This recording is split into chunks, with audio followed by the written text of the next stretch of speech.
What's up, chess player? In this video, I want to improve your positional understanding. I mean, you're gonna learn a lot out of it, and you can definitely beat your games if you just stick with me until the end of this video, because something important that I want to share with you. Here, my opponent sacrificed the pawn with the c5, the king's Indian defense, an incredibly popular line, and yeah, c5 is immediately trying to put some pressure. And of course, you can play d5, that is a perfectly normal move, but I mean, black has b5 here, getting so much space on the queen side, so I knew that the right move is takes. My problem was that my opponent have prepared it, of course, for this game in particular, so I knew that I'm kind of playing against the stockfish here, and that is very, very tough to do. But I knew that that's the right thing, so I went for it. Knight a6. My opponent is attacking the opponent c5, so what should I do? I should protect it. Bishop e3. Now, if you try to attack this bishop, it's not that great, because there is bishop d4, e5, bishop c3, and now somehow this bishop is very well placed on c3. You can take this pawn back on c5, because otherwise I just want to play b4 and you're never gonna get it. So you take it, but now I play h3, and I mean, what do you do with this knight? If you go back, I just eliminate this pawn on e5, enjoy my extra pawn, and that's gonna be perfect. If you play e4, it seems like something nice, but to say the least, I can always take this knight on g4, and after takes, that's going to be a huge advantage for me. Extra pawn, and in terms of pawn structure, it's just, yeah, nightmare for black. So, knight g4 here, attacking the bishop doesn't really work. What do you do elsewhere? You just play queen to c7 and attack the pawn once again, and that is exactly what my opponent did. And once again, I remembered there should be something for white. So I decided, well, let me play actively, let me go forward. So I played knight to c3, takes, and now knight b5. I'm suddenly attacking this queen on c7. It can't really go anywhere because the knight is hanging. Queen to c6 doesn't seem to be that great because of the bishop here. So queen to b6 has been played.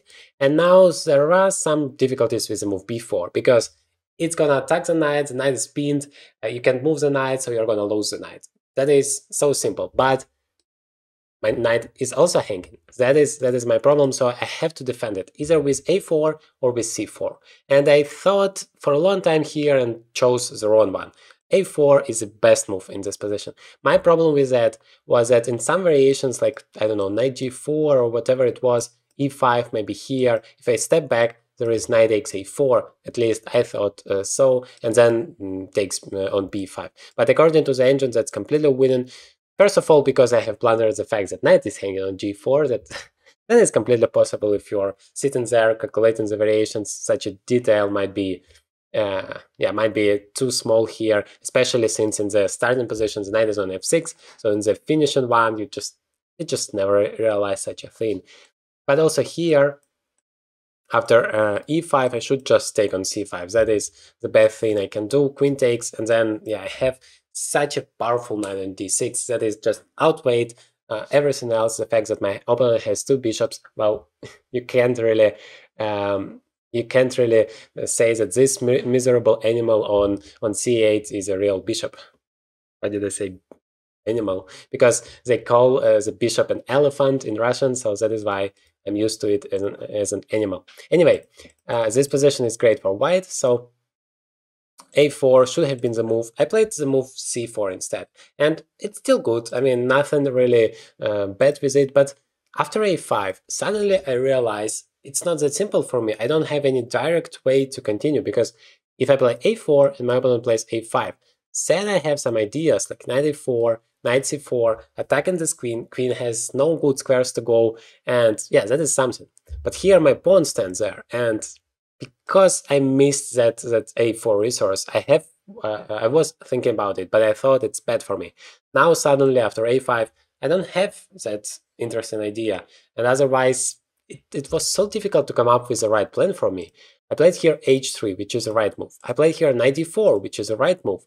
But then still, I didn't know what to do. I mean, that is how chess complicated. I'm making pretty much all of the right computer moves. I know that this position is better for me. I mean, that should be better for white objectively. But I still don't know what to do. And I'm making here one mistake. One mistake. b3. And the position is better for black. I mean, can you imagine that? b3. I'm protecting the pawn, nothing special. Yes, I'm weakening up the diagonal here a little bit, but shouldn't be that significant. And it's already, instead of being much better for me, it's just worse for me. The right move is queen to c2. And I thought it's not that great because of the same problem as happened in the game, the move e5. And now knight b3, I thought that this bishop can be taken, and this, maybe not immediately, maybe this rook is coming to c8 first to make sure that there is no problem with the c5 knight, and then e5, and everything should be great for black. So I didn't like the move king to c2. But after b3, now e5 works perfectly. I go back just to stop the move f3 because initially I wanted to go to c2 and then, yeah, just play knight c3, knight d5, but I just don't have any time for that. My opponent uses this exact one single moment, one move, and then everything falls apart. He plays d5 here, white resigns. I mean, from a practical point of view, I would say there is no chance for white here to fight. d4, I mean, everything is coming forward. The position is so great for for black. Sorry, I don't have anything at all. That would be a nightmare. So at least I recognize that in the last moment I played knight f3, and it's not that bad for me. My opponent took here twice, queen takes d6, now the material is equal. I'm attacking here the knight on c6. I have two bishops, but of course my opponent has this advantage in terms of the activity. He's playing knight e4 with a tempo and also defending the knight. I have to play queen d5, I don't really have any other move. Queen d1 is too passive, knight c3 with the tempo. So rook to d8 and queen c4. At least all I wanted to do is to exchange the queens. Once the queens are off the board, I feel myself much stronger, and yeah, somehow it works for me. I feel myself much more confident in the endgames. So here, even though the pawn is isolated, you might say, blah, blah, blah, it's gonna be weak, you're gonna lose it. I don't care. I just have two bishops. Without the queens, I cannot get in trouble, and I'm pretty sure that I might have my chances to outplay my opponent. And back in the time, it was rather not to outplay, but to survive. And once the queens are off the board, I'm sure I'm gonna survive. So what happened? Rook c8. My opponent is making all of the right moves, just finishing the development, everything towards the center. Now knight a4, just going to c3, opening up this rook seems to be very, very scary. I was playing rook to c2. I wasn't scary. I was thinking about the fact that I have two bishops. That is my fundamental advantage, and I should use it. I mean, if anything, that should matter and that should give me something. And also both of the bishops are active. It's not like I have my bishop here on h2 and claiming that that should be good for me. No, both of the bishops are actually very strong potentially here. d5 happened, of course. My opponent tries to use his chances as long as he has the initiative. I played rook to c1, finishing my development. Now takes, and knight to c3. I'm not sure which knight should go. I mean, everything is possible. There are 20 different variations here. I'm not gonna show you all of them because that's gonna be too boring and you're gonna click off the video, and we both don't want to do that, of course. So I took the rook instead, and now there is knight to e2, huge threat, rook c2, just protecting everything. Everything is protected here. Everything is good. This knight on a4 is standing very weird. I mean, I just need a little bit of time just to stabilize everything, and then, yeah, that should be all good for me. But my opponent, once again, is trying to use this exact moment and create some threats, like here, rook to b2, exchange the rooks, then all of the pawns are going to be hanging and so on. I'm playing knight g5, trying to create my counterplay. Remember, counterplay is a key word in chess. I mean, if you don't have any counterplay, just stop playing chess. You cannot be too passive. You have to create your own threats. I want to go to e4. I want to maybe exchange one pair of knights, so this one remains stupid, and I have just two very strong bishops. And also, of course, I want to open up this bishop. It might go to c6, for example, at some point. Rook to b1 check, and rook to b2. I exchanged it and played bishop to g2. In any case, I'm not gonna be a pawn down because a5 can be taken, and then, yeah, maybe it's not winning for white, but I thought, if anything, I am playing here to fight for a victory. My opponent played knight to d1, which is kind of an interesting move, and yeah, something special happened here in a few moves. I'm gonna show you the position you have never seen in your life before, although maybe you did, because I probably am gonna put it in a thumbnail of this video. Anyway, You have to take a look at it. Knight e4, my opponent takes the pawn on a2, I'm taking on a5. Now notice that this knight actually has not that many squares to go, but it goes worse. Knight goes to c1, now both of the knights are there. I mean, that is normally very, very weirdly, but it's very active. I mean, he also wants to play f5, and then f2 is gonna be hanging. Bishop b5, I'm defending it. f5. Now I'm playing knight to c3. I suddenly realize I can just exchange this knight, and if you take it, then this knight has no moves to go, because if it goes somewhere, then bishop c4, check. Otherwise, bishop still goes to c4, and then you're never gonna get it again. So my opponent here played knight to b2, which is the only move which maintains the balance here, but it's still more difficult to play as black. I played here bishop to e8. I don't know, he was in time travel. I tried to create as many threads. You should create as many threads when your opponent is in time travel, blah, blah, blah, you know, that stuff. So king to h7, bishop f7. Now I'm controlling this diagonal. The reason is it wasn't possible for me to play bishop c4 when it was on b5, and now it's possible to do that here. e4 and king to g2, I just want to bring my king closer. So my opponent decided to exchange it here and win a pawn after bishop. Of course, the knight is hanging, so knight a4, bishop e5. I don't want to go to d4 immediately, because then knight e2 is with a tempo, and my bishop has to go away again. I played bishop e5, takes, now bishop c4. Well, notice that this knight has no squares to go except for c1, but the problem with the c1 square is that the bishop is controlling all of the squares, so it dominates the knight. But moreover, I'm playing here bishop to d4, and this bishop dominates this knight.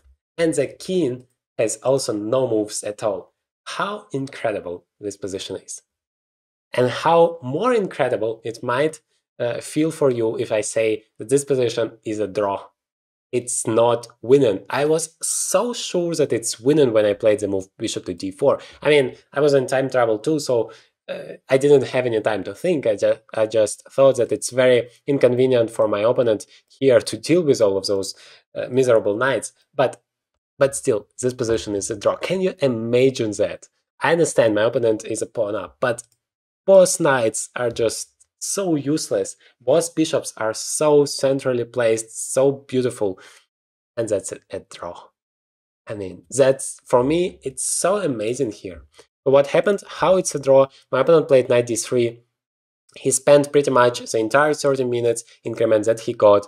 He played knight d3, king to f3. Now I just want to cage this pawn as fast as possible. King to f1 would be too slow. But my opponent is saying, okay, you can get your pawn back, you can try to get the knight, but if you do that, then the king will always come to d5, and if you take the knight, in fact, I would be completely lost, because this king would be, of course, much closer to the pawns. And if I remove my bishop somewhere, for example, here, if I play king to b4 and remove my bishop somehow, there would always be a square for the knight. Even if I go to b5, still king to d5. I can control those squares, but c5 would be always there for black. So I never have a chance to win this knight, even though it has no moves. I mean, that is such an incredible position. I played here h4, trying to say that, okay, let's play for a little bit while.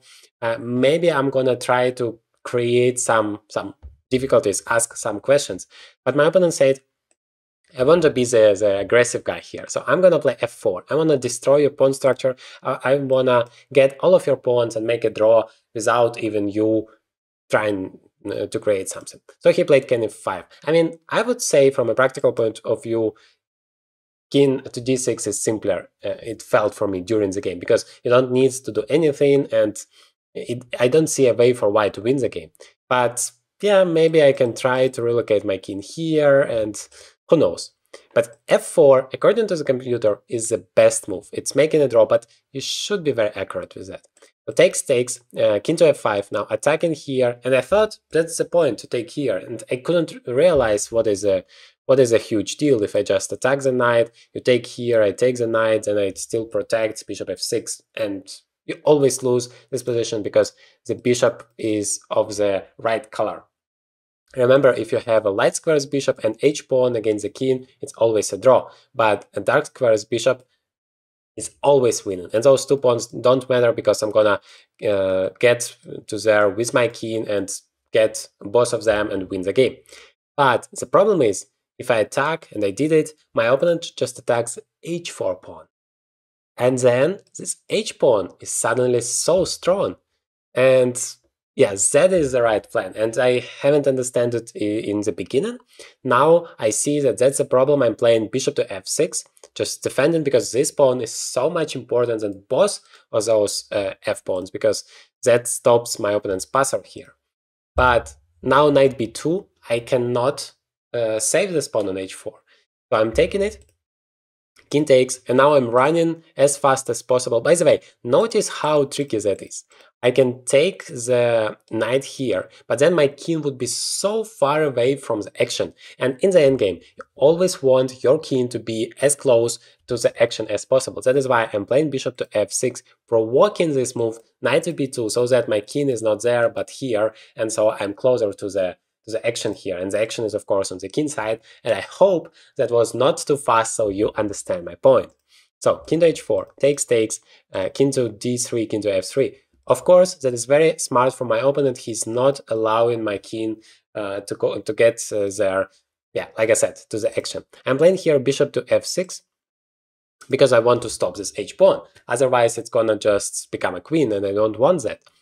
And here is a tough choice. Which pawn would you take? Please feel free to pause the video for a second, because that is an incredibly instructive moment for you. So really invest your time and try to find the right move here. Okay, I hope you did it. So the right move, according to me, I mean, according to the engine, it doesn't matter. You take both of the pawns, it's a dead draw, there is no mystery in chess, get out of here. But from a practical point of view, I would say taking on f2 is much better, just literally much better, because all you need to do now, king to e4, just put your king on g3 and just push your pawn, and there is no way for white to stop it. I mean, I can play bishop e5, just threatening f5, discover check, but king g4, now h4, h3, h2, what do you do about that? You can play bishop d4, bishop g1, but now just king g3, and yeah, that's game over. I mean, in terms of a draw, of course, nobody is winning here. So my opponent instead decided to take this pawn, and for me it was incredibly weird. But what is even more incredible for me personally is that this position is still a draw, according to the engine. Because after king to e2, I thought that if I get to this side of the pawn, then, I mean, it's just one pawn for a bishop. It might be possible for me to win them and just convert my advantage. But the engine says, I mean, you're human, you're so stupid, you don't understand the endgame at all. I mean, in this position, I'm playing king to g4, and then king to f5, and you cannot do anything. It's a draw. Dead draw. I mean, can you imagine that? I was so shocked when I saw the engine evaluation. I thought, well, somehow I should remaneuver, I should try to come up with a plan, genius, I don't know. No, there is nothing at all. The king is just going back and forth. You can try to go forward, but then just g4 and then g3, and yeah, that's just game over. Although, just incredible. King f4, and there is no way to defend. I mean, if the bishop would be here now, that would be bishop c7 check, but yeah, I mean, that is impossible level of chess. My opponent played here king to f5. I went bishop b6 immediately because I felt that that's gonna be important, so I didn't want my opponent to have such a chance. And here he made the decisive mistake. That is the difference between the human and the engine, because g4. I mean, why would you play g4? That is just weakening your pawn. Of course you want to exchange, but in this case you're just not in time to exchange. That is a problem here. g3, just f3, king f4, and very important that I'm just one tempo enough to just eliminate this pawn, and that's game over. My opponent here after bishop to d8 had 10 seconds, and then he managed to spend all of his time. It was like 2 seconds left. He realized it, and he played king f4 just as the first thing he could touch, and then bishop h4, he just resigned. But this position is already winning, and this g4 is a decisive moment. So yeah, I hope it was instructive for you. I'm sorry that this video is longer than I expected it to be, but I really hope you enjoyed it. Hit the like button if you find it useful, because it's very, very important for the channel to grow. So in this video, I'm showing you another incredible game ahead in this championship, and I hope you learn a lot out of it.